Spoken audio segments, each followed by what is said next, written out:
सुनैना जैसे ही अपने स्कूल की क्लास में पढ़ाने पहुंची, उसने देखा क्लास खाली है। गांव का छोटा सा स्कूल था, लेकिन आज क्या हुआ, बच्चे कहाँ गए? सुनैना बाहर आई, वह गेट के पास गई। आसपास भी कोई बच्चा नहीं था। वह पीछे मैदान में गई, वहां भी कोई बच्चा नहीं था। आखिर सब बच्चे कहाँ गए? यही सोचती हुई वह वापस जाने लगी। अभी स्कूल के गेट से बाहर निकली ही थी कि रामप्रसाद उस स्कूल का चपरासी मिल गया। वह उसे देखते ही चौंक गया। अरे मैडम, आप? सुनैना ने कहा, पहले यह बताओ कि सारे बच्चे कहाँ हैं और तुम स्कूल को खुला छोड़कर कहाँ घूम रहे हो? रामप्रसाद घबरा गया। वह बोला, मैडम, आपकी तबीयत बहुत खराब थी, इसलिए मैं तो आपको देखने अस्पताल गया था। सुनैना को अब और ज्यादा गुस्सा आ गया। वह बोली, किसने कहा तुमसे कि मेरी तबीयत खराब है? मैं यहाँ बच्चों का इंतजार कर रही हूँ। रामप्रसाद बोला, मैडम, वो वरुण ने कहा था। जब बच्चों ने सुना तो वे सब अपने घर चले गए। मैं आपको देखने अस्पताल चला गया। सुनैना बोली, तुम्हें वरुण का घर पता है? चलो मेरे साथ। दोनों वरुण के घर पहुंच जाते हैं। वरुण घर के अंदर सो रहा था। वहां पहुंचकर सुनैना ने उसकी माँ से बात की। देखिए, आपका बच्चा हद से ज्यादा झूठ बोलता है। वह भी ऐसे कि सब विश्वास कर लेते हैं। कभी कहता है मेरी माँ मुझसे घर का काम करवाती है, कभी मेरे पापा मुझे मारते हैं।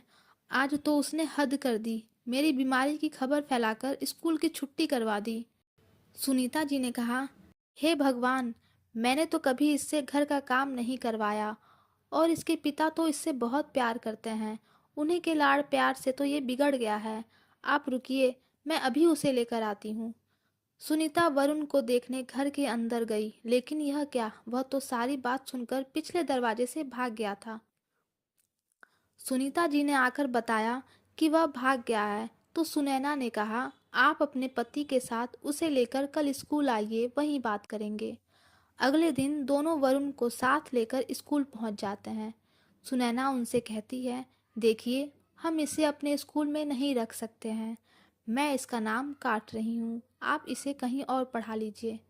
भजन लाल जी ने हाथ जोड़ते हुए कहा, मैडम, ऐसा मत कीजिए। यहाँ आसपास कोई भी स्कूल नहीं है। मैं आगे से इसकी गारंटी लेता हूँ, यह कभी झूठ नहीं बोलेगा। सुनैना ने कहा, ठीक है, इस बार इसे एक मौका दे देती हूँ, लेकिन अगर इसने फिर से कोई शरारत की तो मैं आपसे बात करे बगैर इसे स्कूल से निकाल दूंगी। भजन लाल सुनीता और वरुण को लेकर घर आ जाते हैं और वरुण से कहते हैं, बेटा, अगर आज के बाद तूने झूठ बोला तो तेरा मेरा रिश्ता खत्म। वरुण के ऊपर इन बातों का कोई असर नहीं होता। वह अपने पिता की बातों पर ध्यान नहीं देता। अगले दिन से वह स्कूल जाने लगता है। कुछ दिन तक तो वह अपने आप को रोक कर रखता है, लेकिन उसे झूठ बोलने की आदत थी। लोगों को परेशान करने में उसे बहुत मजा आता था। एक दिन वह रात के समय छत पर लेटा था। आसमान बिल्कुल साफ था, तारे चमक रहे थे। वरुण कल क्या झूठ बोले, किसे बेवकूफ बनाए, इसी बारे में सोच रहा था। तभी उसे एक ख्याल आया। आसमान में एक तारा टूट रहा था। उसने मांगा कि उसका झूठ कभी पकड़ा न जाए, वह सच हो जाए। सुबह उठते ही वह स्कूल जाने के लिए तैयार हो रहा था। रात की बात उसे याद नहीं थी। तैयार होकर वह स्कूल जाने लगा तो उसकी माँ सुनीता ने कहा, बेटा, नहाकर स्कूल जाना चाहिए था। यह सुनकर वरुण बोला, माँ, तुम्हें पता नहीं, आज सुबह तुम्हारे उठने से पहले मैं कुएं पर गया था, लेकिन वहाँ कुआं सूख गया है, उसमें पानी नहीं है। सुनीता परेशान हो गई। हे भगवान, वह तो गांव में अकेला कुआं है, गांव वाले तो प्यासे मर जाएंगे। वरुण अपनी हंसी छुपाता हुआ स्कूल की ओर चल दिया।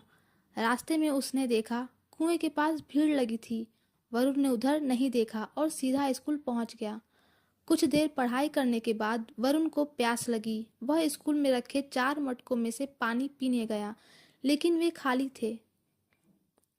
वरुण बोला, राम प्रसाद जी, ये मटके खाली क्यों हैं? मुझे प्यास लग रही है।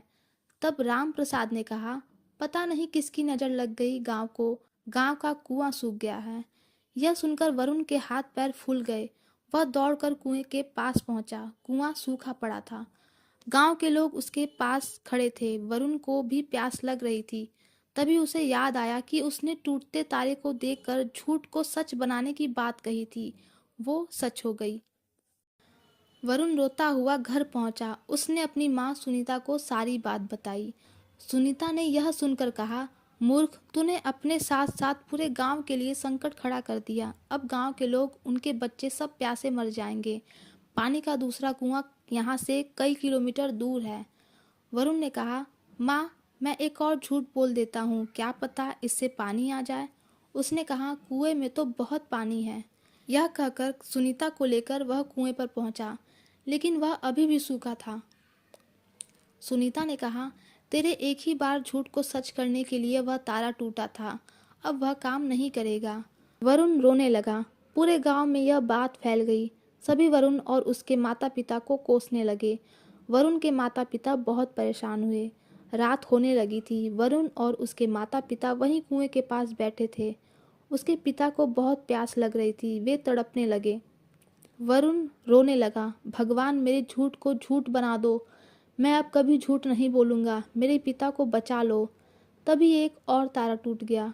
वरुण ने देखा, कुएं में से आवाज़ आ रही थी। उसने देखा, उसमें पानी भर रहा था। वह पानी ऊपर तक आ गया था। वरुण ने पानी निकाला और अपने पिता को दिया।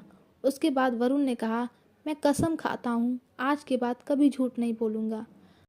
वरुण के माता पिता सभी गांव वालों को बुला लाए। पूरा गांव बहुत खुश हुआ। वरुण की झूठ बोलने की आदत छूट गई। तो बच्चों, आपको इस कहानी से क्या सीख मिली, मुझे कमेंट करके ज़रूर बताइएगा। मिलते हैं एक नई कहानी के साथ एक नई वीडियो में। तब तक के लिए ख्याल रखिए, खुश रहिए। Bye bye.